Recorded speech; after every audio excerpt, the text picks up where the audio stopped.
Assalamualaikum warahmatullahi wabarakatuh. A'udzubillahi minasyaitonir rajim. Bismillahirrahmanirrahim. Alhamdulillahi rabbil alamin. Wa bihi nasta'in wa la 'udwana illa 'alal zalimin. Asyhadu an la ilaha illallah wa asyhadu anna Muhammadar Rasulullah. Allahumma shalli 'ala sayyidina Muhammad wa 'ala alihi wa sahbihi ajma'in. Rabbi shrah li sadri wa yassir li amri wa hlul 'uqdatam min lisani yafqahu qawli, amma ba'd. Terima kasih kepada pengurusi majlis pada pagi ini yang dihormati Ketua Polis Datuk Pahlawan Mayor Tuan Atrash bin Wahid, Ketua Polis Perak dan isteri yang berbahagia Datuk Nur Fadilah binti Abdul Wahab, yang dihormati Tuan Muda orang kaya-kaya Panglima kita Seri Ahmad Bangsa Diraja Datuk Abdul Wahab bin Datuk Seri Azizul Hasan, orang besar kerajaan kita, yang dihormati Datuk DCP Datuk Pahlawan Azri bin Arish, Timbalan Ketua Polis Perak dan isteri yang bahagia Datuk Wanita binti Wali. Tidak lupa kepada Tuan D.O. kita, Tuan Mio Hizbullah yang ada yang turut serta, juga Timbalan CEO Ustaz Haji Muhammad Haji Sulaiman, dan tidak lupa di sebelah saya yang amat dikasihi penceramah jemputan kita yang kita datangkan khas pada pagi ini, jauh daripada negeri Pahang, iaitu Sahibul Fadilah Ustaz Haji Datuk Ahmad Radli Shah bin Haji Alaluddin, yang merupakan imam besar Masjid Negeri Sultan Ahmad I, Kuantan, Pahang. Apa khabar Datuk? Terima kasih banyak. Sampai pukul berapa ini Datuk? Satu pagi tuan-tuan. Alhamdulillah untuk bertemu dengan orang Perak kita, alhamdulillah. Dan yang dihormati ketua-ketua jabatan, Ketua Polis Daerah PDRM Bagian Perak dan isteri yang bahagia adik-adik terkuasa tertinggi Masjid Sultan Irsyad II Ipoh Perak, dan seterusnya para hadirin dan hadirat yang dimuliakan. Alhamdulillah, pertamanya kita merafakkan kesyukuran kepada Allah Subhanahu wa taala kerana dengan limpah dan kurnianya, walaupun dalam suasana yang orang kata hari ini kita pun naik Datuk, dan juga orang kata tugas-tugas kita di awal tahun 2022 ini yang banyak, tapi alhamdulillah dengan inisiatif daripada Polis Kontijen Negeri Perak yang diikuti oleh Ketua Polisnya Datuk Pahlawan Nur Fadilah Atrash, dan juga Masjid Negeri Perak dan Masjid Sultan Idris Shah yang kedua telah mengambil inisiatif untuk menjemput Datuk datang ke Perak untuk memberikan ceramah agama kepada semua, insya-Allah bersempena dengan peringatan ataupun peringatan Hari Polis ke-215, dan juga kita nak orang kata sikit-sikit lah Datuk, nak sambut ambang Ramadan 1443 Hijri. Jadi alhamdulillah kami mengadu-adukan kehadiran Datuk, ahlan wa sahlan wa marhaban bika ila Perak Darul Ridwan, negeri Perak Darul Ridwan yang ina hormat ini. Jadi untuk tidak membuang masa Datuk, kita ada 3 pusingan dan insya-Allah akan ada satu soalan daripada penonton. InsyaAllah kalau cukup masa lah, kalau tak cukup masa tak ada kehalal lah. Kita akan pergi kepada soalan yang pertama Datuk. Mungkin yang bersempena dengan peringatan Hari Polis ke-215 ini, dan juga Amal Ramadan 1443. Mungkinlah kita Datuk boleh cerita kepada hadirin sekalian, orang kata secara ringkas yang akan kita bawa pada hari ini. Dipersilakan Datuk. Assalamualaikum warahmatullahi wabarakatuh. Bismillahirrahmanirrahim. Alhamdulillahi hamdan katsiran thayyiban mubarakan fihi kama yanbaghi li jalali wajhika wa li 'azimi sultanik. Allahumma shalli ala sayyidina Muhammadin abdika wa rasulika nabiyil ummi wa ala alihi wa sahbihi wa sallim. Nawaitu ta'alluma wa ta'lim wa tadhakkura wa tadhkir wa naf'a wal intifa'. wal ibadah wal istifadah wal hadda ala tamasuki bi kitabillah wa sunnati rasulih wa du'a ila al-huda wa dalalah ala al-khair ibtigha'a wajhillah wa mardatihi wa qurbihi wa thawabihi lillahi ta'ala. Allahumma barik lana fi Rajab wa Sya'ban wa ballighna Ramadan. Terima kasih sahabat bicara wara pada pagi ini, Al-Fadhil Tuan Haji Ustaz Imran bin Ibrahim. Seterusnya yang saya hormati, yang dihormat Komisioner of Police Datuk Pahlawan Mio Farid Al-Atras bin Wahid, Ketua Polis Perak, dan diraihkan juga yang bahagia Datin Nur Khadijah binti Abdul Wahab. Seterusnya yang dihormati Tok Muda Orang Kaya Panglima Cinta Seri Amal Bangsa Diraja Datuk Abdul Wahab bin Datuk Seri Azizul Hasan, Orang Besar Jajahan Cinta. Yang diraihkan juga Tuan Haji Muhammad Asfi bin Sulaiman, Timbalan Chief Executive Officer Majlis Agama Islam Perak. Seterusnya yang dihormat Deputy Commissioner of Police Datuk Pahlawan Azizi bin Mat Haris, Timbalan Ketua Polis Perak, dan yang bahagia Datuk Wanita binti Wali. Seterusnya yang bahagia Datuk-Datuk Titip Jemputan, Ketua-Ketua Jabatan, Ketua-Ketua Polis Daerah. Seterusnya Alami Datuk Kuasa Tertinggi Masjid Sultan Idris Shah Kedua Ipoh. Seterusnya tidak dilupakan kepada warga Satuan Keluarga Polis ataupun Perket, seluruh warga Sang Saka Biru Perak Kontingen Polis Headquarters, mudah-mudahan dirahmati Allah sekalian. Bermula 2 milenium yang lalu, hari Rabu 25 Mac tahun 1807, lahirlah sebuah pasukan keramat di Pulau Pinang. Tepat hari ini 22 hari bulan Februari tahun 2022, genaplah usia pasukan ini 214 tahun 10 bulan 28 hari. Lagi 31 hari, iaitu 25 Mac tahun 2022, genaplah usia pasukan ini 215 tahun. Maka kalau kita meninjau dari sudut sejarah, 215 tahun itu hanya usia di negara kita. Kalau dirujuk sejarah dunia, kerjaya berkaitan polis ini sudah berusia ribuan tahun.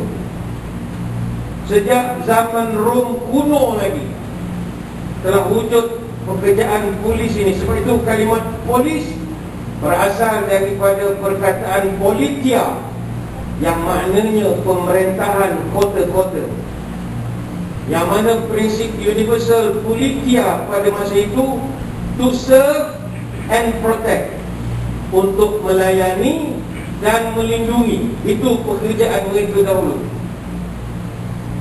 Kalau di zaman Kesultanan Melayu Melaka, polis wujud, tapi dalam bentuk nama yang lain, dipanggil Temenggung.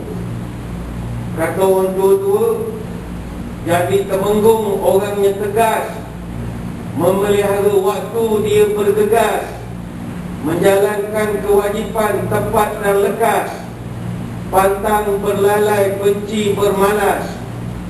Jadi Temenggung orangnya teguh, duduk tegaknya amatlah kukuh, diterpa ribut tidakkan roboh, memikul beban pantang mengeluh.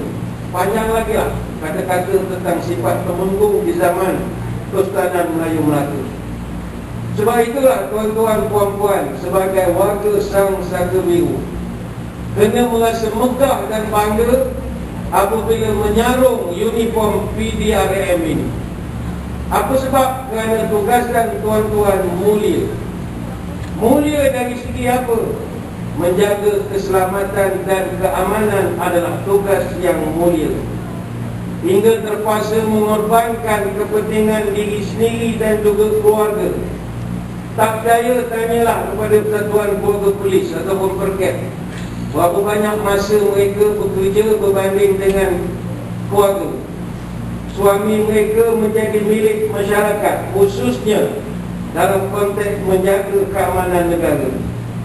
Sebab itu tugas polis tak boleh kita nak samakan dengan mana-mana pekerjaan lain. Kerana polis dia berkhidmat 24 jam tanpa mengira keadaan. Sebab itu kita selalu menyeru pada masyarakat, terima kasihlah kepada polis. Sebab tanpa polis, banyak pekerjaan kita tak dapat dilaksanakan dengan sempurna. Saya ambil contoh, katakanlah hari ini IPK Perak buat keputusan semua anggota tak payah berkhidmat apa-apa, duduk je di rumah, work from home, tak payah keluar, duduk je rumah. Apa jadi pada bandaraya kita? Tuan-tuan akan tengok huru-hara luar biasa. Paling asas, jam, traffic jam tak dapat nak disuraikan. Maka di situ sudah menunjukkan pekerjaan kita sangat mustahak. Maka kepada masyarakat mesti mau terima kasih, ucapkan penghargaan atas jasa mereka ini.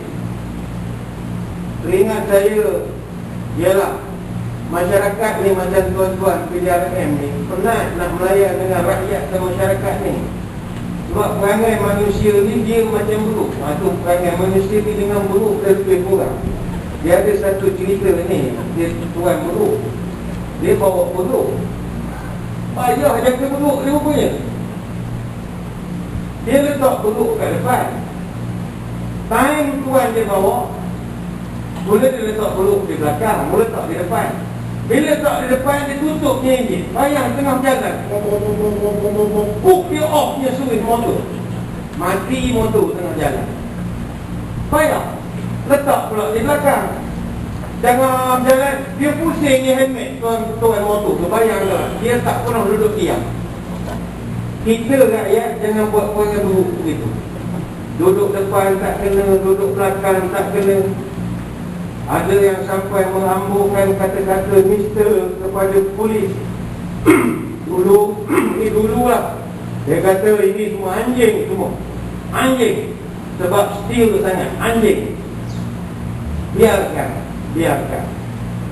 Saya ingat kita zaman Nabi Sulaiman AS. Nabi Sulaiman ni dia boleh bercakap dengan binatang. Dia tanya kepada monyet, monyet, engkau tak malu ke jadi monyet? Kata dia, tak, aku nak malu apa? Bukannya aku jadi anjing, aku wujud tak jadi babi, kata dia. Kemudian tanya kepada babi, mu tak malu ke jadi babi? Babi jawab, biarlah aku jadi babi daripada jadi manusia yang tak reti berterima kasih dan bersyukur. Itu lebih teruk perangai daripada anjing, daripada babi. Sebab itu mari muslimin muslimat kita hargai tugasan mereka ini. Sekarang ni boleh dia bukannya jaga pasal jenayah, kata tak, semua benda A sampai Z. Saya ingat daripada pagi sampai ke malam semua orang cari polis. Kata lelaki bini cari polis sekarang ni. Semua benda dah cari polis dah sekarang. Maka kerja mereka semakin complicated. Jadi untuk pusingan awal ini, kita ingin menjentik semangat kepada seluruh warga Sang Satu Biru. Teruskan kecemerlangan. Nanti kita akan terangkan kemudian mengapakah pekerjaan mereka ini mulia di sisi agama kita. Allah. Terima kasih kepada Datuk. Alhamdulillah tuan-tuan, Datuk dan muslimin muslimat sekalian, penjelasan awal tentang tajuk kita pada pagi ini ya, peringatan Hari Polis ke-215 dan insya-Allah tuan-tuan, apa yang dikatakan oleh yang mereka Datuk Batisha tadi, itulah dia senarionya. Sebab kita tak pernah rasa susah. Ya, kita mungkin tak pernah rasa susah Ustaz. Saya pernah bekerja di Mesir zaman selepas Mubarak jatuh sebagai atase pendidikan. Masa itu Mursi pula nak dijatuhkan. Pada ketika itu kita tengok tuan-tuan, keadaan yang kucak-kacir rakyat. Sebab apa? Tidak ada satu kerajaan yang kukuh, dan juga rakyat pula masa itu setengah rakyat yang mengambil tugas polis ni lagi teruk, tak ada undang-undang. Jadi begitu pentingnya polis ini sebenarnya ya, untuk menjaga orang kata polis dan rakyat berpisah tiada. Jadi sebab itulah seperti mana yang difirmankan oleh Allah Subhanahu wa taala, kuntum khaira ummatin ukhrijat lin-nas ta'muruna bil ma'ruf wa tanhauna 'anil munkar wa tu'minuna billah. Dan ini adalah sebagai kerja polis, ngajak orang kepada kebaikan dan mencegah kemungkaran. InsyaAllah tentu akan uraikan lagi lah depan ni insyaAllah. Jadi di samping itu dan kita muslimin muslimat sekalian, kita bersyukur kerana kita sudah berada dalam bulan Rajab, dan Datuk pun katanya lepas ni nak ke Tanah Suci untuk mengadakan umrah. Pakat-pakat orang agama di sini untuk sama dapat serta ke Tanah Suci insya-Allah taala. Tuan-tuan, kita dah masuk bulan Rajab dan tak berapa bulan lagi untuk sampai ke bulan Ramadan. Mudah-mudahan Allah Subhanahu wa taala memberkati kita dan merahmati dalam bulan ini dan menyampaikan kita, panjangkan umur kita ke Ramadan insya-Allah. Kita kepada soalan yang kedua itu, soalan yang kedua insya-Allah. Kalau kita melihatlah pada hari ini senario akhlakiah, kita tentang akhlak, ya. Kalau tengoklah cerita akhlak ni, ya, negara Islam, kalau cerita negara Islam ni, Malaysia ni tak senarai pun dalam 10 senarai negara yang menjadi contoh, ya. Dan kedudukan Malaysia kalau kita tengok kedudukan yang ke-49, ya. Jadi masalah akhlak ni akhirnya dia akan menjadi kes-kes jenayah, dan akhirnya menjadi kes-kes masalah sosial yang berlaku, yang kita tengok sampai hari makin kronik di Facebook dan sebagainya. Justru apakah panduan yang boleh kita bagi, Datuk bagi kepada pasukan polis dan masyarakat untuk menghadapi cabaran yang kita ini? Silakan. Rahmati Allah sekalian, teori asal kenapa berlakunya dosa dan juga maksiat, dia panggil teori peluang dan kehendak. Selagi dua ni berjalan serentak, selagi itu akan berlaku jenayah, maksiat dan dosa. Ada orang dia ada kehendak tapi tak ada chance, tak ada peluang, tak akan berlaku. Ada orang dia ada kehendak, ada peluang tapi kehendak tak berapa nak ada jadi tak akan berlaku masalah. Yang banyak sekarang ini adalah dua-dua sekali, kehendak dan juga peluang.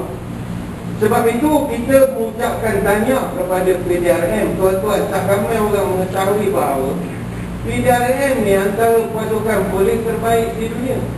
Kita duduk di ranking ke-19 dunia, ranking ke-4 di Asia Pasifik, dan ranking nombor 1 di Asia Tenggara. Tak ramai orang mengetahui, sebab kita memiliki tahap percakapan yang luar biasa. Tadi Ustaz sebut polis di Mesir. Maaf, bukan kita hina Mesir, saya lama di Mesir. Polis Mesir ni pelik tuan-tuan. Tuan-tuan kalau pergi kursus di Mesir tak tahulah macam mana. Polis Mesir dia baju dia dua warna, warna hitam dan warna putih. Ada hari dia pakai Mesir tertentu pakai warna hitam semua, ada hari dia pakai putih semua. Dia tengok musim. Baju kita kan biru-biru dalam sepanjang tahun sampai pencet. Baju dia ada dua jenis, musim panas lain, musim sejuk lain. Saya dulu tak pernah hilang pasport di Mesir, di Cairo. Bayang kena pickpocket. Mana nak cari bandar 20 juta penduduk, macam mana nak cari dia?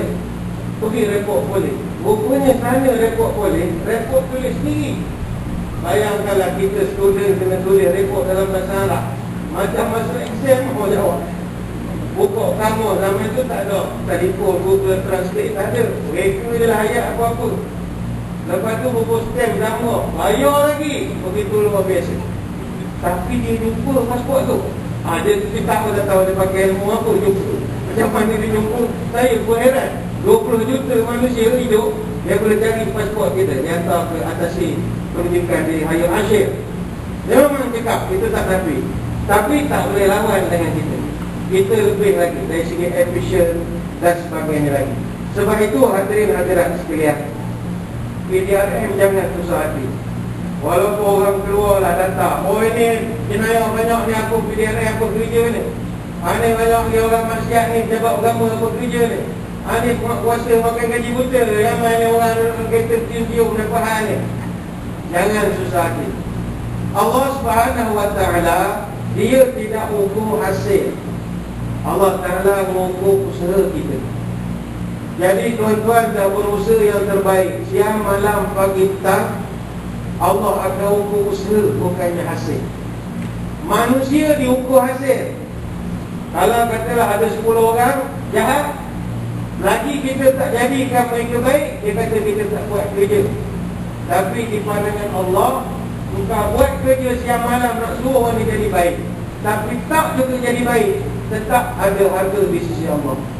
Sebab itulah di kalangan Nabi-Nabi Ulul Azmi ada 5 orang. Ini Nabi top 5. Salah seorang Nabi yang tersenarai sebagai Nabi terbaik adalah Nabi Nuh. Tuan-tuan cuba kaji sejarah. Nabi Nuh ni dia dakwah berapa tahun? 950 tahun. Berapa hasil dakwah dia dapat? Tahun lain dia ada berapa? Tak sampai 40 orang. Itu pun yang 40 tu bukan semua manusia hanya kapal. Gajah, rimau, zirafah, kuda belang. Tak semua orang. Anak dia tak dengar cakap dia. Tapi adakah Nabi Nuh tak ada nilai di sisi Allah? Tidak. Allah tidak mengukur hasil, tapi Allah mengukur usaha. Maka dalam kita menjalankan kerja-kerja menjaga keselamatan dan penjagaan jenayah ini, peganglah kepada satu prinsip: we do the best, God do the rest. Kita buat saja habis baik pengorbanan kita, Allah yang menilai kerja kita. Bukan manusia, bukan reporter, bukan netizen, bukan siapa-siapa. Yang menilai kerja kita adalah Allah. Apa sebab? Kerana menjaga keselamatan manusia lain adalah kerja sangat mulia. Dalam Quran, tuan-tuan, ada satu ayat, surah Al-Ma'idah ayat 32. Allah Ta'ala menyebut, وَمَنْ أَحْيَاهَا فَكَأَنَّمَا أَحْيَا النَّاسَ جَمِيعًا. Siapa menjaga kehidupan seorang manusia, maka seolah-olah dia memelihara manusia semuanya, kata Allah. Kita jaga keselamatan satu orang saja, semangat kita menjaga keselamatan dia, maka kata Allah, aku limpahkan ganjaran macam dia jaga seluruh manusia di dunia. Artinya menjaga keselamatan orang dipandang tinggi dalam agama. Kalau kita rujuk Ustaz tentang misalnya maqasid syariah ataupun objektif syariah, the purpose of syariah, kenapa hukum hakam diwujudkan, itu maqasid. Kenapa halal, ada haram, ada sebagainya. Jadi dalam maqasid syariah, unsur kekuatan kita pecah 3: daruriyat, hajiyat, tahsinan. Ada yang lengkapkan dengan mukamalat. Dalam konteks PPRM, dia jaga nombor 1, ad-daruriyah, basic need manusia. Tanpa 5 perkara ini, manusia tidak boleh jadi manusia. Dia jaga nafsu, nafsu maknanya manusia jaga nyawa. Dia jaga akal, dia jaga orang jangan mabuk, jangan macam-macam. Dia jaga mal, jaga harta, dan jaga nasab. 5 perkara ini, tuan-tuan, jaga agama, nyawa, akal, keturunan, harta benda, sudah melayakkan tuan-tuan puan-puan masuk surga Allah Subhanahu Wa Taala. Nak pastikan manusia jaga agama dia, jaga nyawa dia, jaga akal dia, keturunan dia, harta benda dia. Harta benda dia jangan curi ke orang. Kerja kita juga dah berfikir. Kita nak pastikan nyawa dia, jangan bawa motor macam gila, bawa kereta macam gila sampai mati meninggal. Itu juga kerja kita. Sebab itu kat Malaysia ini, semua benda di bawah PDRM, semua benda bawa polis. Anak tak balik rumah, orang cari polis. Suami pukul isteri, orang cari polis. Bibi lari pada rumah, cari polis juga. Jiran sebelah rumah bising, bunyi motor, bunyi kereta, pergi kat polis juga. Hatta kalau orang nak menengok bola di stadium pun masih lagi cari polis lagi. Polis di mana-mana saja. Inilah hebatnya. Betul polis saya sendiri sebut, tuan-tuan, sementara dalam survey kena syukur pada Allah. Saya kalau tengok orang trafik hebat betul. Dia punya tapak tangan macam Iron Man. Power, dia trafik ni tuan-tuan. Bayangkan lori 3 tan 8 dia tahan gini, berhenti lori tu. Macam ada ilmu apa dia tak tahu. Kalau kami tahan meninggal masuk kabur, tahan lori tu. Dia punya tangan ada magic. Ini semua kemuliaan Allah Subhanahu Wa Taala. Sebab itu muslimin-muslimat sekalian, pertama, mari kita bersyukur. Sebab kerja kita sebagai anggota PDRM, kita memudahkan urusan orang dan kita menjaga ketenteraman tanah air. Cuma dalam perjuangan kita sekarang ini, kita tak akan berjaya kalau orang lain tak bantu kita. Kerana kita berjaya dalam perjuangan bukan kerana faktor anggota kita ramai, takkan. Kalau kita campur seluruh agensi penguatkuasa di bawah Kementerian Dalam Negeri, PDRM, JPAM, Rela, AADK, berapa kekuatan anggota kita? 4 juta je tuan. Boleh ke 4 juta orang ini nak menjaga seluruh rakyat Malaysia? Tak boleh. Kita kena juga kerjasama daripada orang ramai. Sebab itu polis, rakyat tak boleh berpisah. Saya sering bawa contoh, kalau rakyat dia buat hal sama, dia tak nak bantu pihak anggota keselamatan, maka kita jangan heran akan berlaku banyak masalah. Ada satu cerita, ini cerita zaman dulu. Ada seekor tikus duduk dalam rumah. Satu malam tikus ni tengok tuan rumah pasang perangkap tikus. Dia pun berfikir, ini perangkap ni nak membunuh aku ni. Akhirnya dia mengadu kepada jiran-jiran dia. Jiran dia yang pertama nama Ayam. Dia pun berjumpa dengan Ayam. Yam, aku ada masalah, Yam. Apa masalah kau? Tuan rumah nak bunuh aku, dia pasang perangkap tikus. Tolong aku sikit, Yam. Apakah jawapan Ayam? Kata Ayam, tikus, namanya pun perangkap tikus. Apa kena-mena dengan aku? Bukan perangkap ayam. Engkau selesaikanlah masalah engkau sendiri. Ya tak ya juga, bukan masalah ayam. Tak apalah Ayam, terima kasih banyak. Kecil hati tikus. Ayam jiran tak nak tolong. Dia mengadu pula jiran dia yang kedua, namanya Kambing. Kambing ni dia well educated. Tengok janggut panjang mana. Dia pun mengadu, aku ni nak kena bunuh lah tuan bla bla bla. Kambing sebab dia mengaji sekolah tinggi, dia kau putih lah. It's not my problem, katanya. Well, it's not my problem, mate. Ini bukan masalah aku. Kambing tak nak tolong sebab nama pun perangkap tikus, bukan perangkap kambing.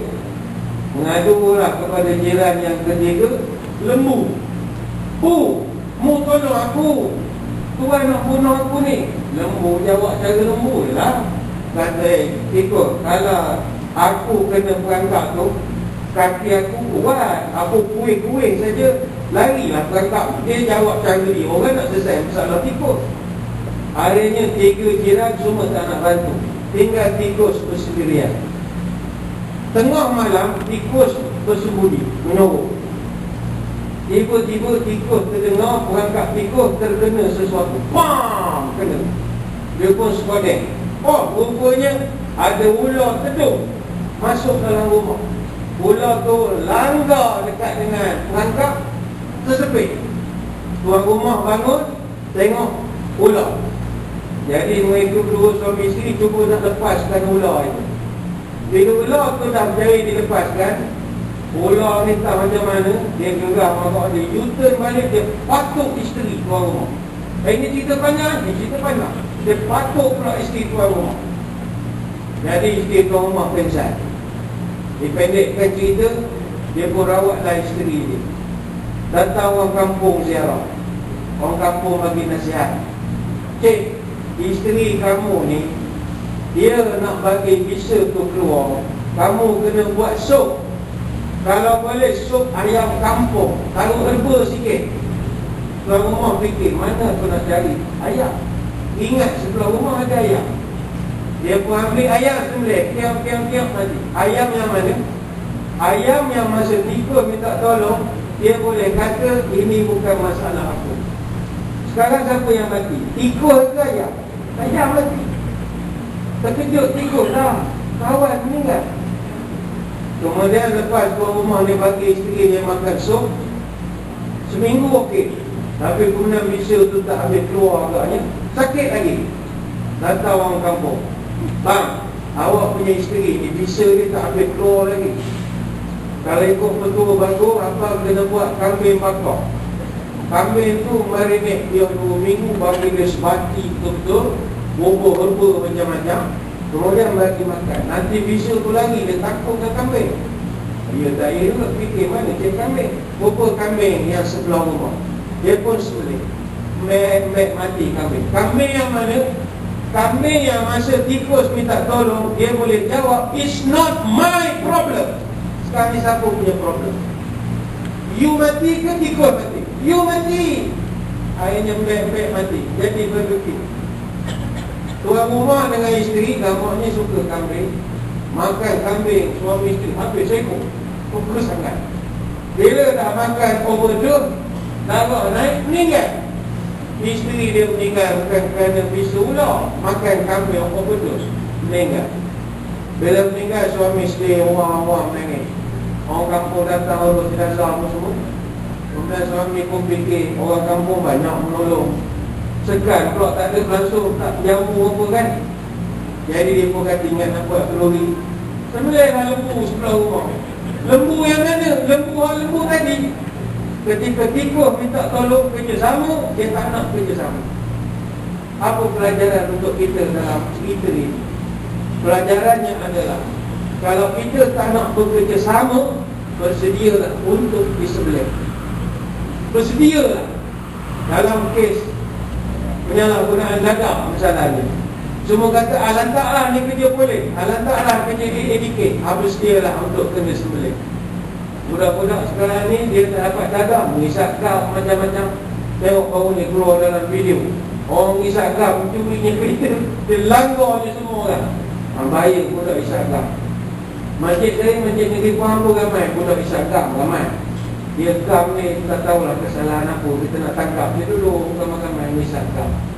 Lain semayang, dia pergi lah semayang, habis semayang dia sambung balik isap gam. Tak tahu macam mana ni jenis dia ilmu tinggi yang kau yang orang-orang.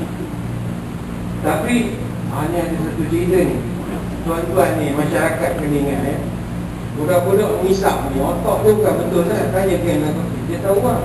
Budak-budak mengisap ni, dia tengah TikTok, kepala tak betul. Ada satu kek, dia pecah masuk rumah orang, pecah masuk, dia ikat tuan rumah, suami isteri, dia ikat, dia selongkar barang tak jumpa. Kemudian dia ambil pisau lipat, mekin pisau lipat kuantan, dia buka pisau lipat, tahu kali ni. Dia kata, "Makcik, duit semua mana?" Dia kata, "Duit tak ada, orang pedah yang tanah semua dia ada duit. Duit ambil dengan hilang je." Janji pun dia torek dengan makcik. Makcik orang kena torek lah, memang duit tak ada. Apa nak torek lah, cepat sikit. Makcik dia pun berani juga. Jadi budak ni bila tengok makcik ni berani, dia pun jadi cumuk juga, 50 juga. Tapi dia nak tunjuk dia berani ni. Kata, "Makcik, nama siapa?" Jawab dia, "Makcik, nama aku Khadijah. Apa masalah kau?" Dia pun diam. "Apalah makcik, saya lepaskan makcik. Saya kena hormat orang nama Khadijah. Sebab Khadijah ni nama isteri Nabi." Saya tak kacau. Bagus betul ni. Dia pergi kat suami pula, "Pakcik, duit mana?" "Tak ada duit, sekarang ambil kat kerja apa balsi je. Jangan tipu saya, torek lah." "Pakcik, nama siapa?"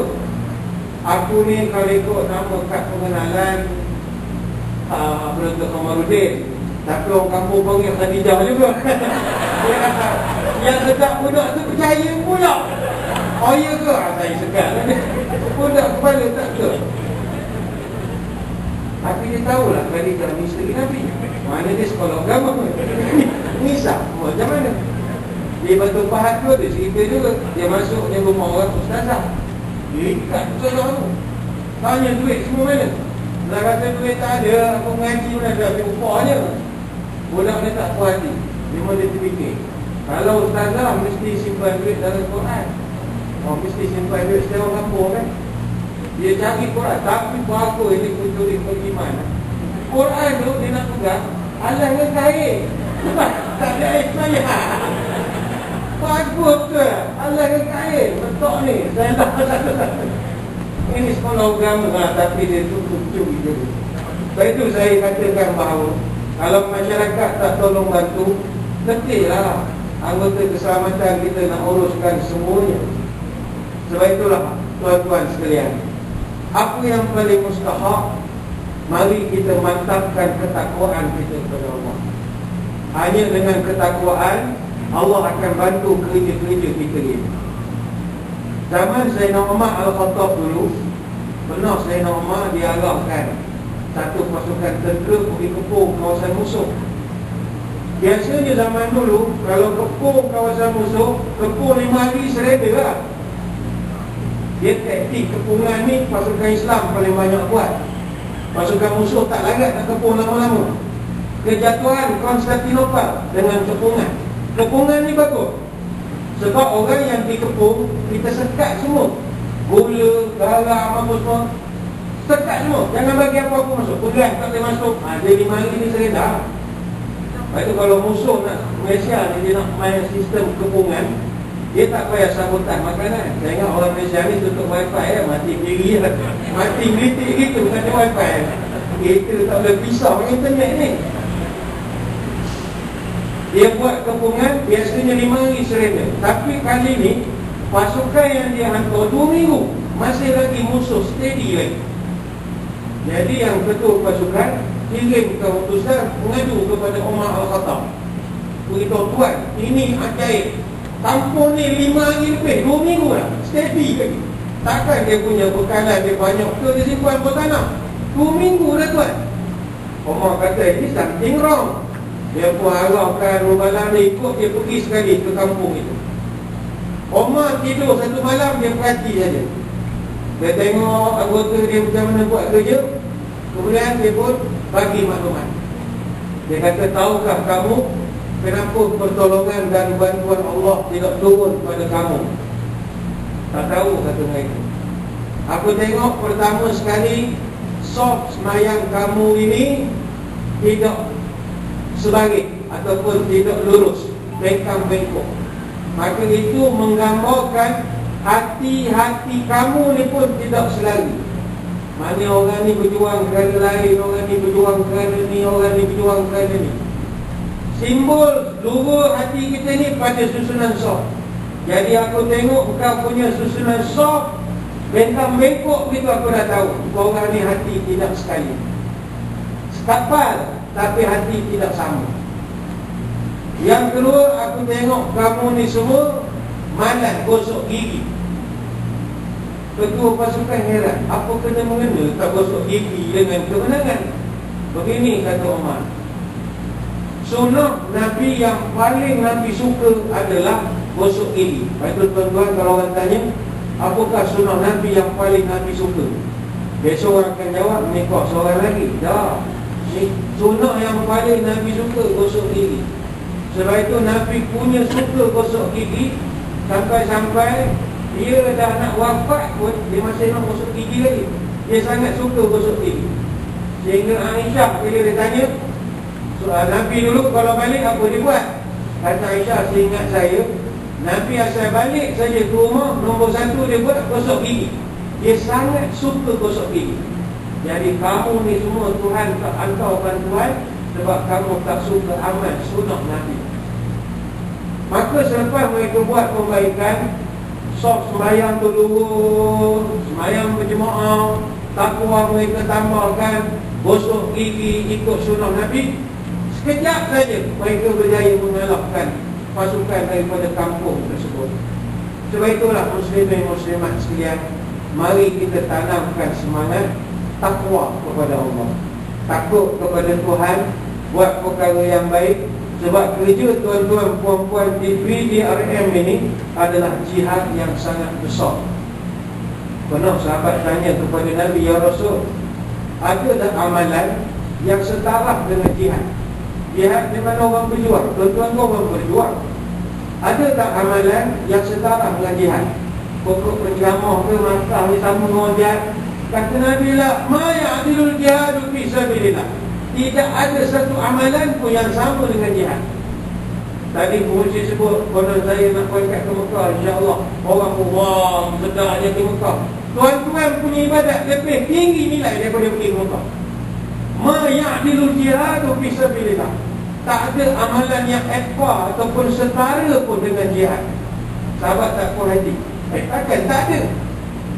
Tak ada. Kepada Rasulullah 3 kali soalan itu ditanya, 3 kali Nabi jawab, ma ya'dilul jihadu fi sabilillah. Tidak ada satu amalan pun setara dengan jihad fi sabilillah. Kecuali, kata Nabi, kalau kau mampu sembahyang malam tak berhenti-henti, barulah setara kau dengan jihad fi sabilillah. Ataupun kau berpuasa sunat tak henti-henti, barulah kau setara dengan jihad fi sabilillah. Ini untung orang yang bekerja sebagai anggota keselamatan, Allah pelihara hidupnya. Ribatu yaumin wa laylatin khairun min siyami syahrin wa qiyamih, wa in mata fihi ujriya alaihi amalu alladhi kana ya'mal wa ujriya alaihi rizquhu wa amil al-fattan. Ada satu hadis daripada Imam Muslim, Nabi menyebutkan bahawa siapa-siapa yang menjaga keselamatan tanah airnya, maka itu lebih hebat daripada dia sembahyang malam, satu malam sepanjang malam, malam yang penuh. Dan itu lebih hebat daripada dia berpuasa sepanjang tahun. Bahkan orang yang mati dalam keadaan mempertahankan keselamatan tanah airnya, aminal fathan, dia akan selamat daripada soalan kubur. Tak ditanya soalan ma rabbuka. Orang lain semua kena ma rabbuka, tapi sebabkan tuan-tuan niat kerana Allah, jaga ketenteraman dan keselamatan tanah air, maka tuan-tuan akan diberi NFA, no further action. NFA, saya baru sama lah NFA. Tak ada soalan kubur. Bahkan orang yang tercedera semasa menjalankan operasi keselamatan, ma min maklumin yuklamu fi sabilillah illa jaa yawmal qiyamah wa kalbuhu yadmi launu thamin wa rihul misk. Hadis Bukhari Muslim. Orang yang tercedera semasa menjalankan operasi, dia jaga keselamatan, jaga keamanan, dia lumpuh, dia kereta, tembok dan sebagainya, contohlah, maka darah yang mengalir daripada tubuhnya itu akan menjadi saksi kepada dia di hari kiamat, akan jadi saksi kebaikan dia dari kiamat. Warihu miskin, dan darah dia yang tumpah di bumi ini akan menjadi haruman kasturi pada hari kiamat. Adakah tuan-tuan perlu cukup nak bersyukur kepada Allah atas segala nikmat ini? Syukurilah. Tahniah kerana tuan-tuan berada pada jalan yang betul. Wallahu a'lam. Terima kasih kepada Datuk Bati atas penjelasan yang panjang lebar kepada kita tuan-tuan muslim-muslimat sekalian tentang peranan atau panduan kepada kita semua dalam menjalankan tugas-tugas sebagai polis di Raja Malaysia. Tuan-tuan, hari ini sebenarnya Datuk, saya lupa nak sebut orang nama Tok Guru saya, kita sebut juga saya Ustaz Abu Bakar Husin yang merupakan pengurusi Persatuan Ulama Cawangan Perak. Ada bersama kita, alhamdulillah. Tuan-tuan muslim-muslimat, seperti mana yang dikatakan oleh Datuk Badli Shah tadi, betul, kita kena bekerjasama, dan kita tak boleh buat kerja syok sendiri lah tu, betul tak? Jabatan agama dengan jabatan agama je, boleh dengan boleh tak, kita kerja bersama. Begitu juga dengan saya nak mungkin satu pengumuman sikit lah, dan satu bentuk kerjasama kita. Sebab saya jaga buku takbir, jaga buku takbir Perak ni macam-macam lah. Tapi alhamdulillah sekarang ni ada pengagihan 1000 kota ke seluruh negara, di mana Perak dia mendapat kota yang tertinggi lah di seluruh negara ni. Kita dapat 107 kota tambahan, yang mana guru-guru takbir ini bukan mengajar di majlis surau sajalah, dia akan pergi ke institusi.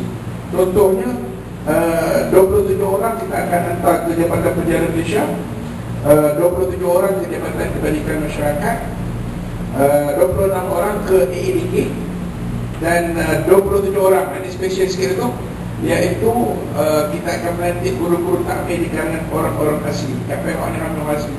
Jadi inilah mungkin kita yang Datuk katakan tadi, tuan-tuan muslimin muslimat sekalian, tentang bentuk kerjasama yang boleh kita berikan. Ya, tak boleh kau ini. Ya, tak boleh A, kita bagi yang B. Supaya apa? Supaya tidak berlaku lah cerita dikut tadi. Ya, akhirnya semua orang kena. Ya, semua orang kena. Hasilnya tetap orang tak ikut. Dah dengan lembu kena sembelih, ayam kena bakso. Jadi inilah hakikatnya dalam kehidupan ini. Kalau kita tidak berjaga-jaga, dan ya, dalam kehidupan ini kalau kita mementingkan diri kita sendiri, maka ya, tidak ada kerjasama dan juga kesepakatan yang dapat kita lakukan, insya-Allah. Tuan-tuan, masa ada lagi, banyak lagi banyak lagi Datuk. Ya, jadi mungkinlah yang bagi Datuk, seperti mana kita katakan tadi bahawa program ini adalah program sambutan peringatan Hari Polis ke-215 dan juga Ampang Ramadan tahun 1443. Pejam celik tak lama lagi, 2 bulan, sebulan lebih lagi ya, sebulan lagi ya, kita akan bertemu dengan satu bulan yang mulia, bulan yang orang kata yang ditunggu-tunggu, bulan yang penuh keberkatan, iaitu Ramadan. Yang mana setengah orang dia tak apa suka nak datang Ramadan ni. Bila dia sebut saja Ramadan, dia nampak lapar.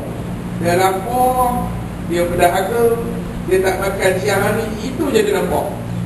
Ya. Padahal ya, Allah Subhanahu Wa Taala dan Nabi kita Muhammad sallallahu alaihi wasallam dah menyatakan fadilat-fadilat ni. Ya ayyuhallazina amanu kutiba alaikumus shiyam kama kutiba alal ladzina min qablikum la'allakum tattaqun. Jadi mungkin yang bagi Datuk boleh beritahu kepada kita dalam panjang umur kita dan persiapan-persiapan yang seharusnya kita lakukan ya untuk bertemu dengan bulan Ramadan ini yang memang kita nanti-nantikan, dan macam mana pengalaman Datuk ya, menghadapi Ramadan di Mesir. Kita tahu Mesir ni ardul tinanah yang penuh dengan keistimewaan. Dipersilakan Datuk. Muslimin muslimat sekalian,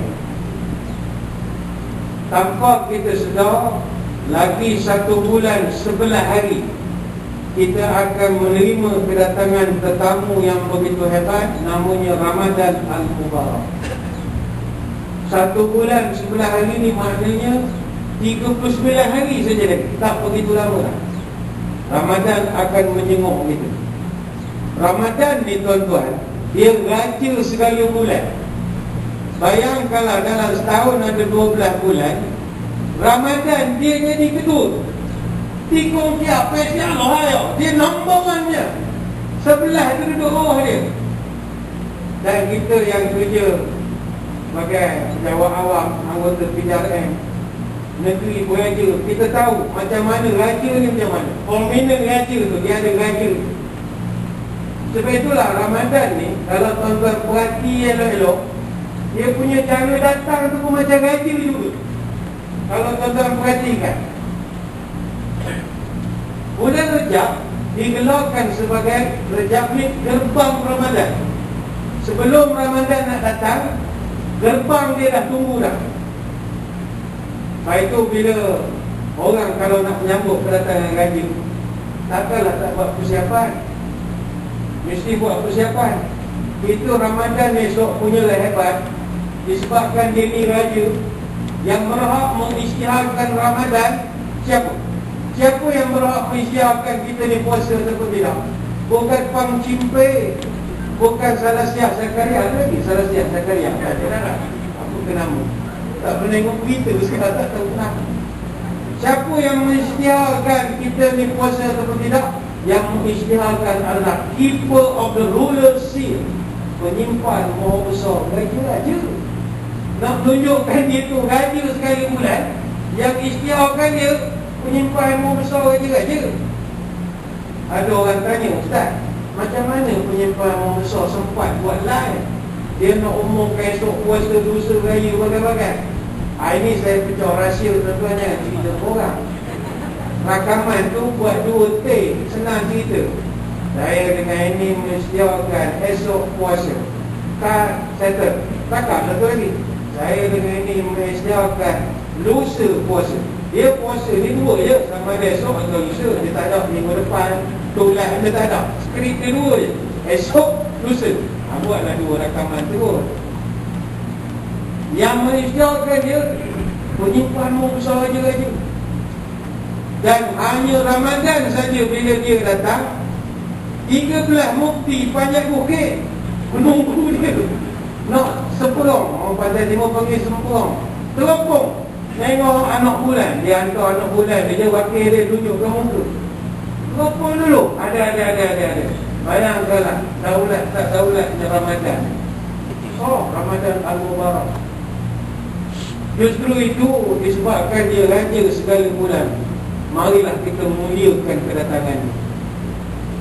Dia kalau raja datang biasa ada syafaat. Saya dulu sebelum duduk masjid negeri, saya jadi KPP masjid. Kadang ada ketua pelanggar masjid, jaga masjid, narata masjid.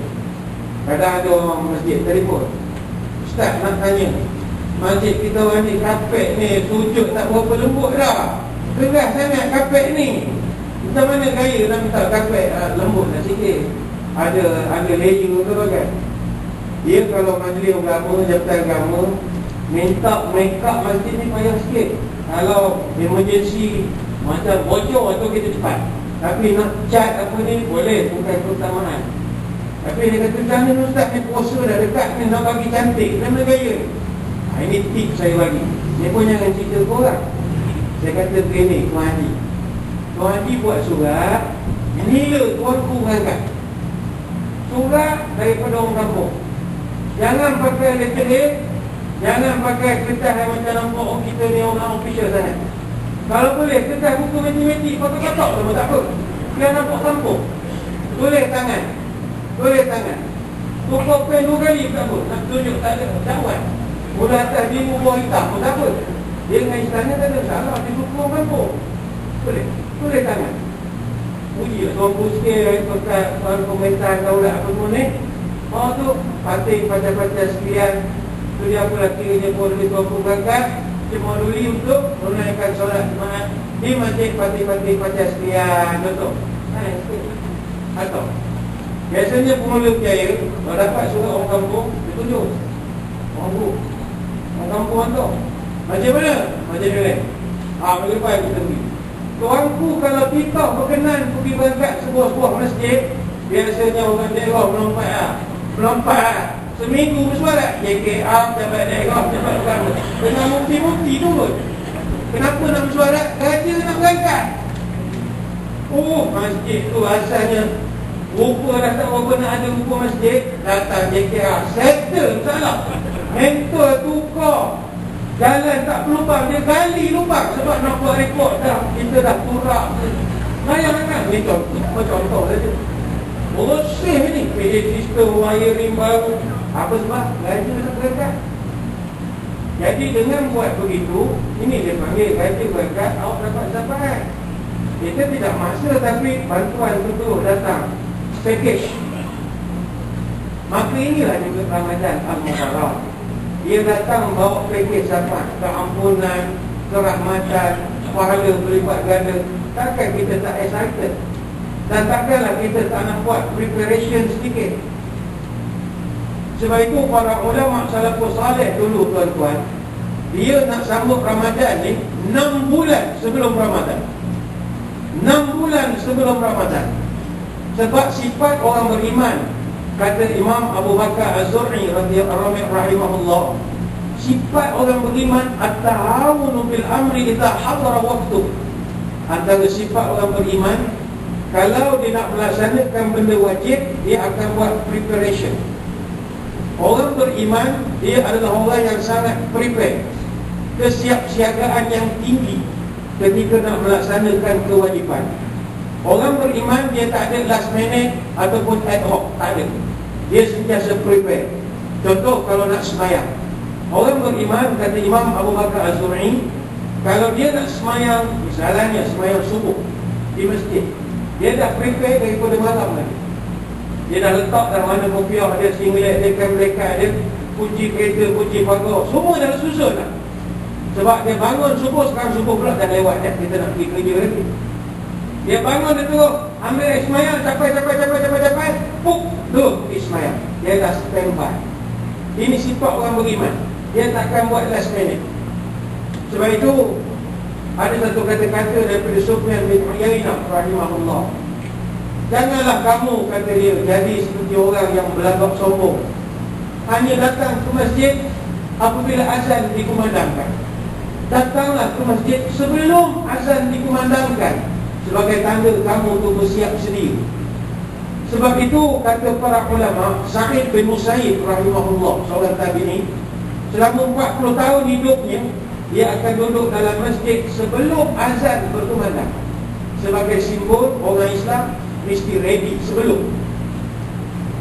Bagi kita orang awam, dari segi iman ini, datang masjid masa azan, kamu rasa masuk surga dah. Rasanya orang lebih dah aku ni. Orang azan tu pergi masjid dah. Orang kalau peringkat takwa tinggi sikit, dia pergi masjid sebelum azan. Ini dah tinggi lah, dah pangkat tinggi. Sama juga ketika kita nak melaksanakan haji, kita buat persiapan atau tidak? Siap. Orang kalau pergi haji tak buat persiapan, huru-hara lah haji. Haji, kalau macam kita di Malaysia, Masya Allah, haji kita 17 siri khusus. Saya ingat Masjid Negeri pun jadi tempat latihan juga, kampung haji. 17 siri, siap ada buat mini Mekabah, tawaf pula secara amali, nak menunjukkan di mana kedudukan rusuk kiri, rusuk kanan. Kita buat persediaan 17 siri. Ada haji pertama lagi. Saya ingat dulu ni cerita anak beranak saya.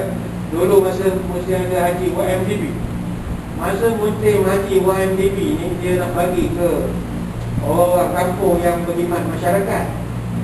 Tapi masalah nama tu queue. Kadang-kadang ada orang dia nak lama tak dapat jawapan. Tiba-tiba dapat surat hari ni kena pergi haji minggu depan. Jadi dia tak kursus tak apa. Mana hak sempat buat kursus yang kos yang pendek tu sempat lah. Yang tak sempat huru-hara. Bila you tak buat persiapan, terutama ilmu, pergi ke Mekah buat haji, ambil. Saya pernah jumpa satu jemaah. Ni tuan-tuan pernah buat haji boleh faham. Yang tak pernah buat haji melopor je lah. Dia haji ni dia ada 3 jenis. Dia ada haji tamattu', dia ada ifrad, haji qiran. Macam kita yang jenis sampai awal, kita buat haji tamattu'.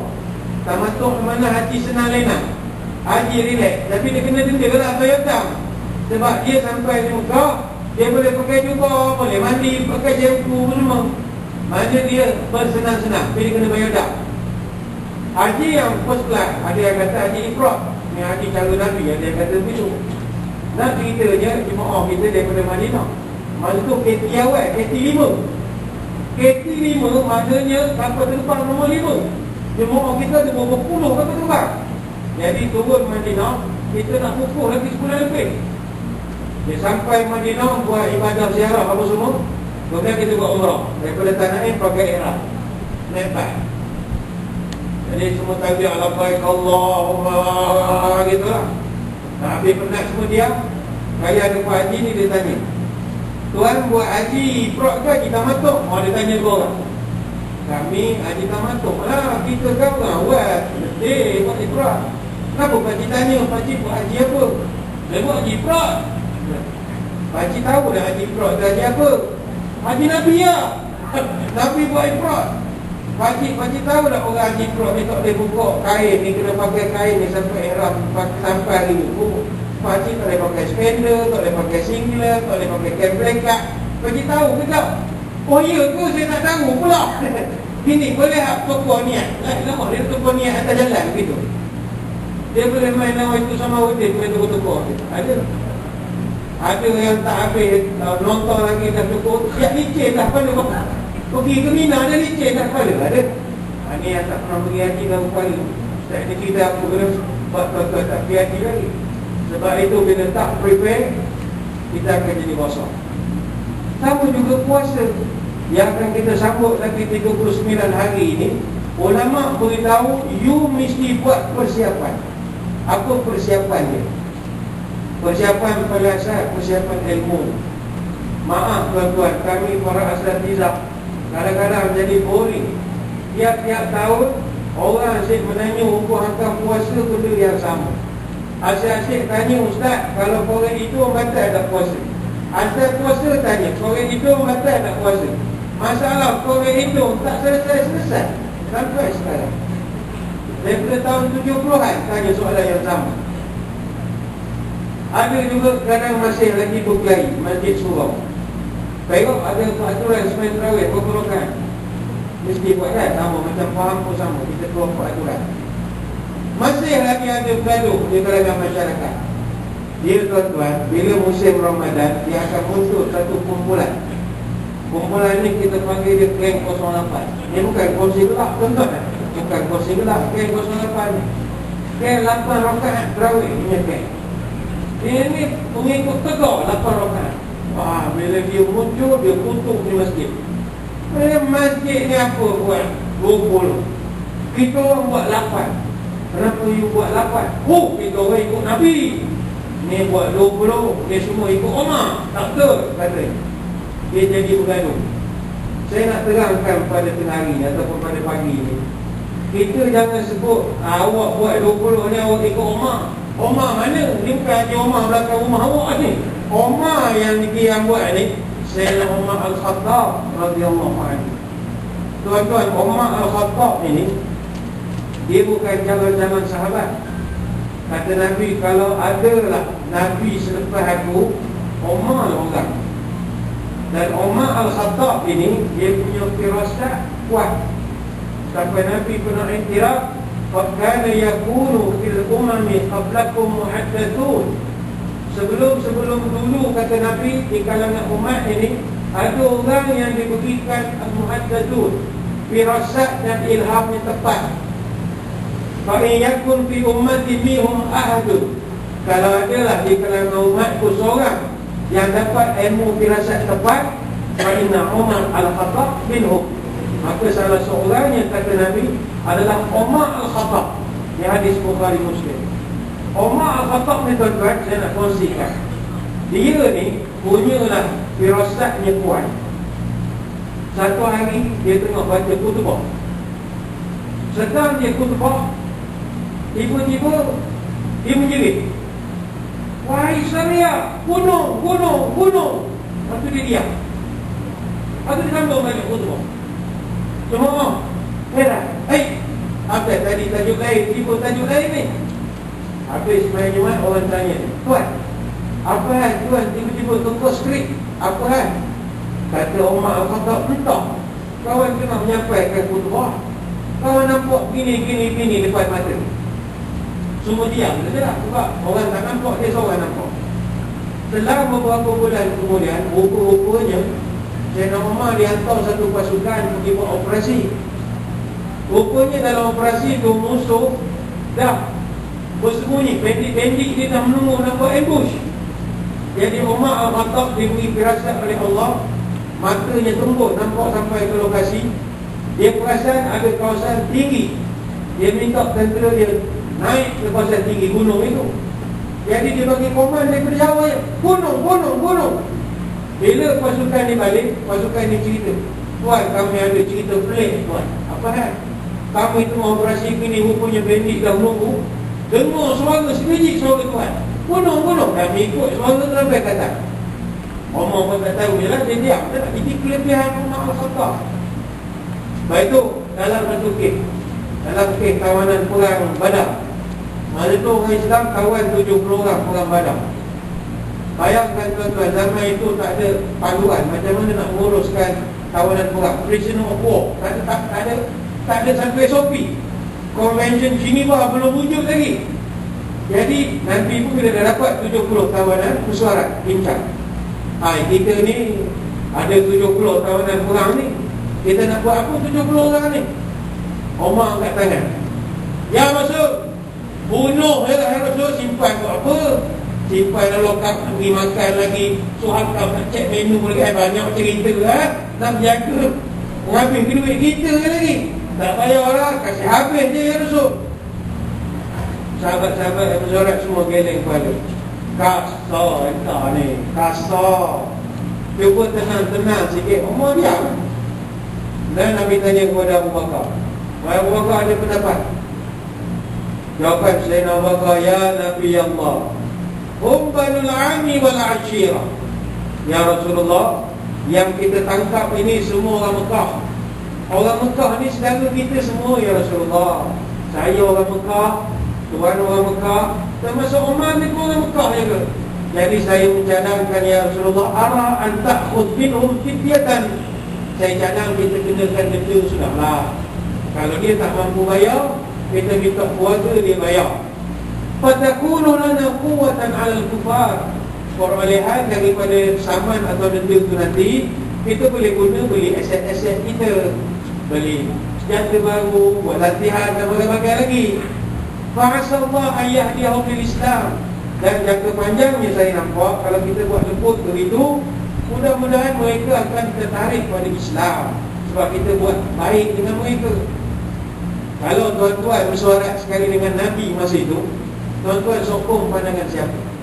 Saya percaya 100% orang sini akan sokong pandangan Abu Bakar. Sebab pandangan Abu Bakar nampak betul. Dia kaya, main dengan Umar, dia nak kerat kepada orang je kerjanya. Tengok Abu Bakar, bernas, bagus. Kita duit dapat, boleh beli senjata, orang ni dapat masuk Islam, apa lagi tak? Maka Nabi pun cenderung kepada pendapat Abu Bakar. Namun dalam keadaan begitu, tiba-tiba turun surah Al-Anfal ayat 67.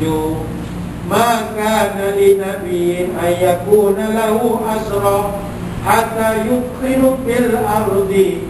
Tidak sepatutnya seorang Nabi menyimpan tawanan sebelum dia dapat melumpuhkan seluruh musuhnya di muka bumi.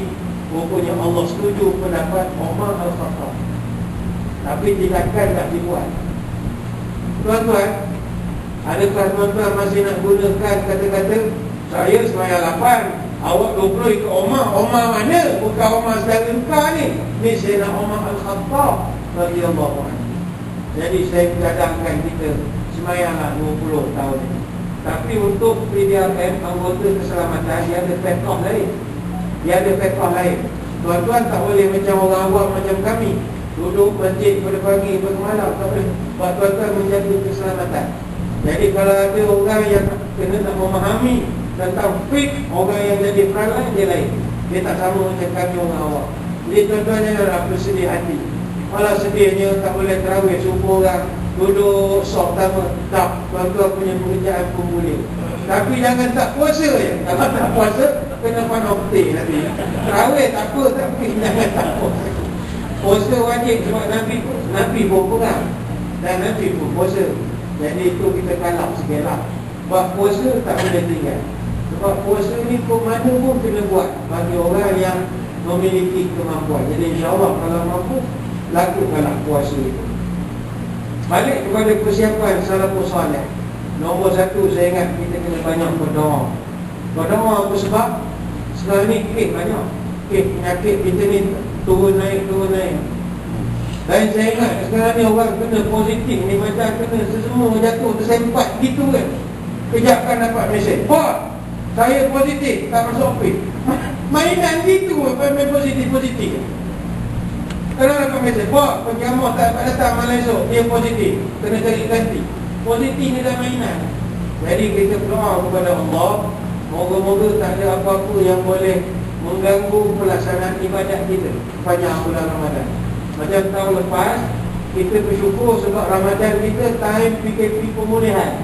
Jadi kita dibenarkan melaksanakan sembahyang tarawih, tapi dengan had masa yang ditentukan, pukul 10, 10.30. Alhamdulillah, Perak antara negeri yang advance dalam soal pelaksanaan tarawih di Malaysia. Negeri lain belum ada SOP, Perak dah ada masa itu. Dah ada garis paduan 20 rakaat. Ada negeri dia minta buat 8 saja. Jadi kita doa tahun ni tak ada apa-apa, mudah-mudahan. Sebab itu salafus salih, seperti kata para ulama dalam kitab Lataiful Ma'arif, kata Ibn Rajab Al-Hambali rahimahullah, para salafus salih dia dah berdoa nak menjumpa Ramadan ini 6 bulan sebelum datang Ramadan. Maknanya kita puasa 3 bulan 4, mana kita elok dah start berdoa 3 November gitu lah sepatutnya. Hari ni pun 22 bulan 2 tahun 22 dah dapat lah. Tapi okey lah untuk orang awam, iman awam macam kita ini. Sebab itu para ulama dulu siap berdoa. Kata para ulama, kanu yad'una Allah sittata ashhurin ay yuballighahum syahr Ramadan thumma yad'una Allah sittata ashhurin an yataqabbalahum minhum. Para salafus saleh mereka berdoa 6 bulan sebelum datang Ramadan dan 6 bulan selepas Ramadan supaya amalan mereka diterima. Ada beberapa contoh doa. Kata Yahya bin Kathir, dia selalu berdoa, Allahumma sallimni ila Ramadan wa sallim li Ramadan wa taslimhu minni mutaqabbala. Ya Allah, hantarkan aku kepada Ramadan, hantarkanlah bulan Ramadan kepada aku, terimalah segala amalanku di bulan Ramadan. Ini doa kami. Ada juga yang berdoa, Allahumma qad adallana syahrul Ramadan wa hadara fasallimu lana wa sallimna lahu warzuqna siyamahu wa qiyamahu warzuqna fihi al-jida wal jihad wal nashat wa'idna fihi minal fitan.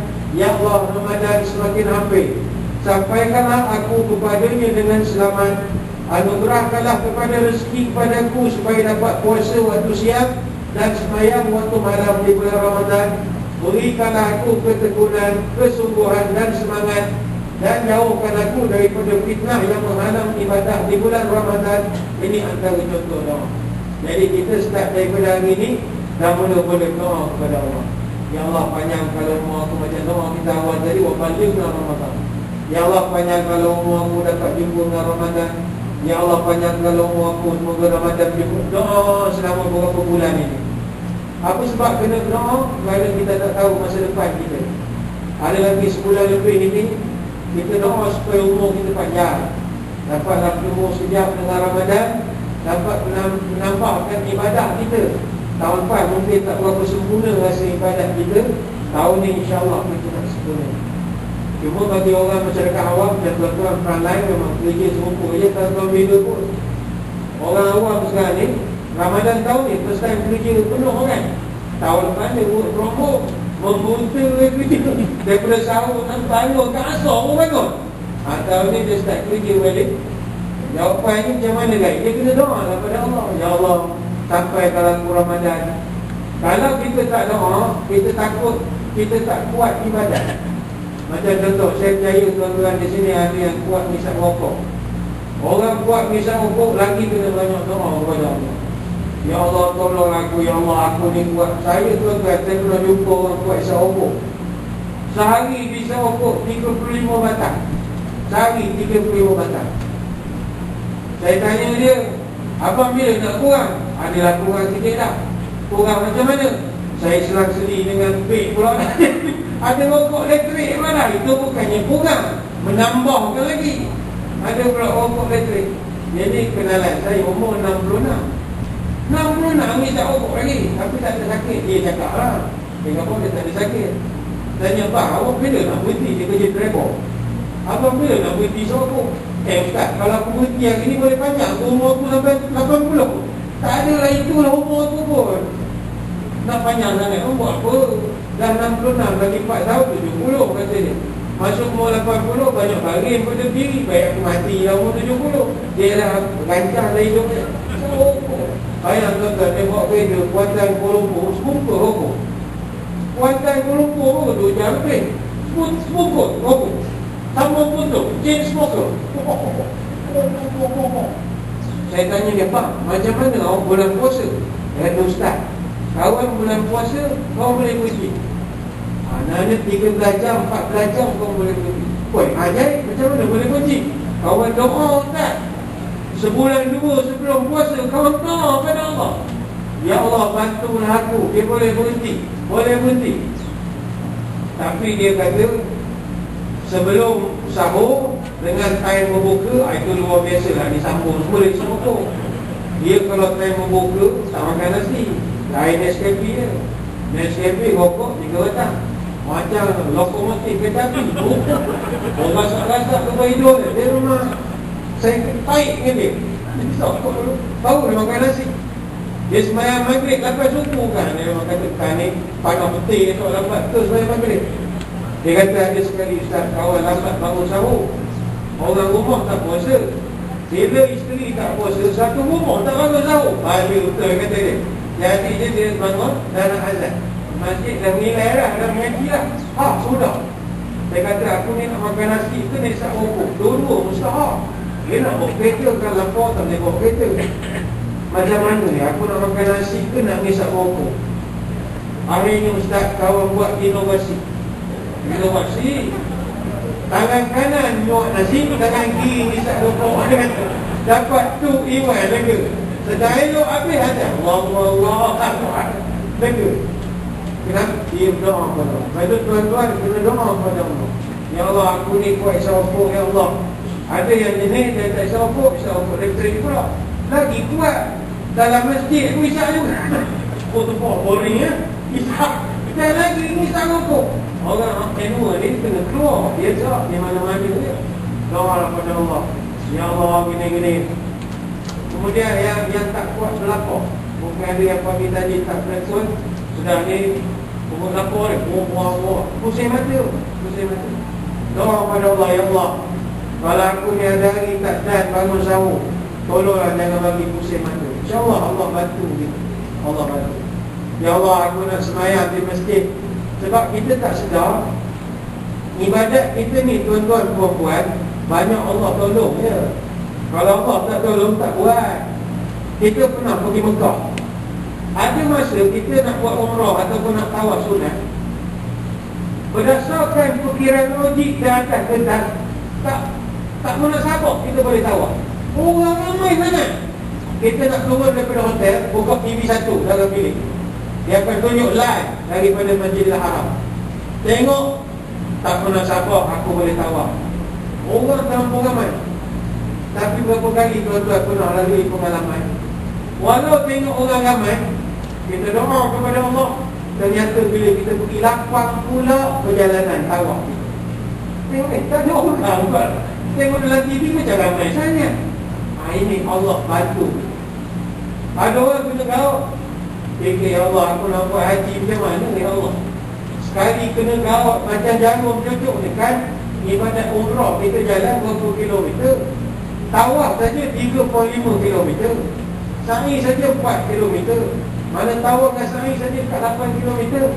Tak campur pergi tandas, pergi bedau, pergi keksi, tak campur lagi. Semua pakai kaki. Tapi bila doa kepada Allah, Allah bantu. Sebab itu banyak akan berdoa. Itu sebablah bila azan berkumandang, bila sebut Allahu Akbar, Allahu Akbar, apa jawapan? Allahu Akbar, Allahu Akbar.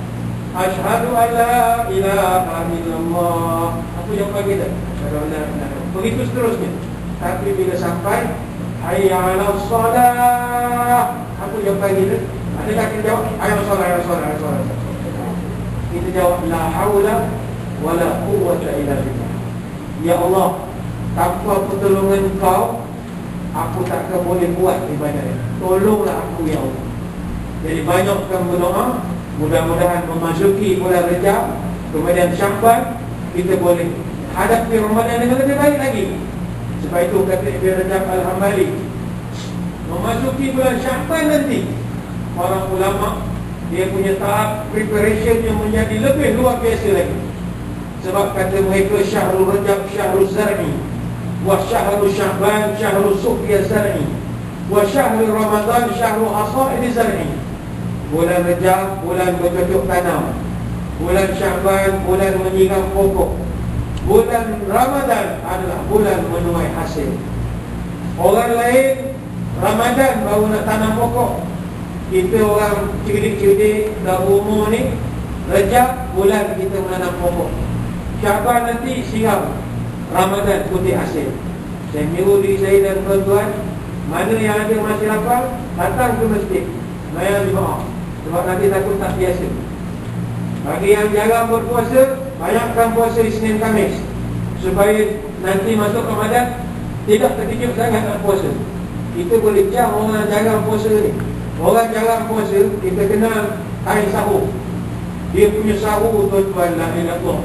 Macam nak naik kapal belayar, takut kita tengok. Orang kalau dah biasa puasa sunat, senyum kan? Air sebotol, kurus sebotol. Jadilah Nescafe ke jadi. Orang yang tak biasa puasa atas meja ni, nasi, lauk, roti canai, kuih-muih, vitamin 10 jenis. Takut mati kalau puasa, takut lapar. Macam-macam ubat dia minum dah. Vitamin C, vitamin D, warna kuning ada, warna biru ada, apa-apa. Punyalah takut puasa sebab dia jarang puasa. Jadi kita latih, buat persiapan, insya-Allah Ramadan nanti kita sambutlah keberangkatan libur lagi segala bulan. Wallahu a'lam. Alhamdulillah, Datuk-Datuk, muslimin muslimat sekalian. Begitulah butiran-butiran untayan ilmu yang disampaikan oleh Datuk Syah kepada kita, dan sudah memasuki yang orang kata pusingan yang terakhir. InsyaAllah tuan-tuan, kita memperbanyakkan latihan, yang memperbanyakkan latihan bulan ni.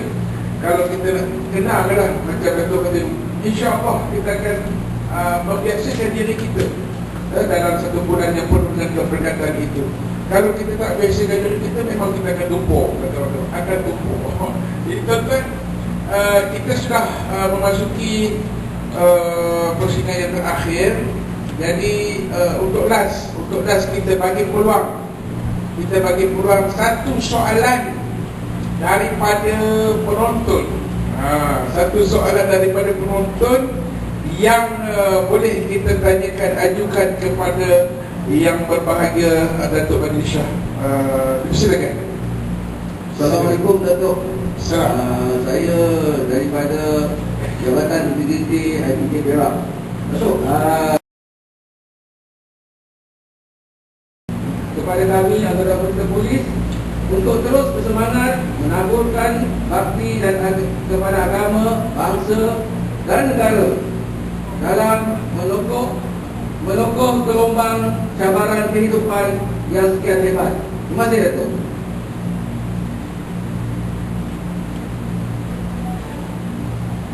Terima kasih di atas soalan yang diajukan. Muslimin muslimat sekalian, pertama, marilah kita semua bekerjasama dengan PDRN untuk saling bantu-membantu menjaga tanah air kita yang tercinta ini. Negara kita ini begitu luas, 329,847 km persegi. Takkan mampu nak dijaga oleh 4 juta umat kuasa bawah KDN. Tak mampu. Kerana mereka juga ada tanggungjawab yang tersendiri. Mari kita bantu. Segala masalah di sekeliling, sama ada jenayah, keselamatan dan bagai-bagai, bolehkah dipikul hanya oleh pihak IPK, IPD, Balai Polis, Big Base sahaja? Tak boleh. Semuanya perlu mainkan peranan. Jom kita bekerjasama. Kepada seluruh warga PDRM sekalian, ayo warga Sang Saka Biru, jadilah pendekar sejati. Jangan lembek, hati lemah, fikiran pendek, pendirian goyah, mudah tergolek, bekerja lengah, kurang selidik. Ayo jadi pendekar terbilang, dada beriman, akal sempurna, janji diikat, sumpah dijaga, menjalankan kerja, hati pun rela, memikul beban, bermanis muka. Negara dibina, rakyat kita pelihara, bekerja keras sehabis daya. Polis diraja, polis berdaulat, mengambil peran keselamatan rakyat, mendapat sanjungan rakyat jelata. Polis dan masyarakat berpisah tiada. Subuh merendang pohon kelapa, rumpun selasih tumbuh melata. Polis dan masyarakat berpisah tiada, jadi pedoman sepanjang usia. Duhai warga Sang Saka Biru sekalian, engkau adalah petugas negara yang wajib melindungi pertiwi kita. Engkau jugalah pahlawan bangsa yang berjasa menolong sesama. Teruslah berkibar megah dan gagah. Sang Saka Biru kebanggaan kami. Selamat ulang tahun ke-215. Moga Allah bersama dengan kita. Sekadar itu, wallahu a'lam. Alhamdulillah, syukur kepada Allah SWT. Tuan-tuan muslimin muslimat sekalian, itulah jawapan kepada persoalan tadi, dan orang kata khulasah, kesimpulan pertemuan kita pada hari ini yang akan menutup kirainya ceramah agama sempena peringatan Hari Polis ke-215 tahun 2022 dan Ampang Ramadan 1443 Hijri. Itu sudah berada di kata pelabuhan yang terakhir untuk kita menutup kirai. Dan mewakili penganjur, saya dengan segala rendah diri memohon keampunan dan kemaafan sekiranya melakukan kesilapan dan kesalahan dan menguris hati dan perasaan tuan-tuan, datuk-datuk, hati-hati muslim muslimat sekalian. Jadi sekali lagi terima kasih kepada yang amat dikasihi penceramah kita, iaitu Saya Berfadilah Ustaz Datuk Haji Ahmad Bani Syah bin Haji Alauddin, Imam Besar Masjid Negeri Sultan Ahmad 1 Kuantan Faham. InsyaAllah Datuk akan bertandang lagi ke Perak insyaAllah ya. Sekian, wabillahi taufiq wal hidayah. Assalamualaikum warahmatullahi wabarakatuh. Waalaikumsalam warahmatullahi wabarakatuh.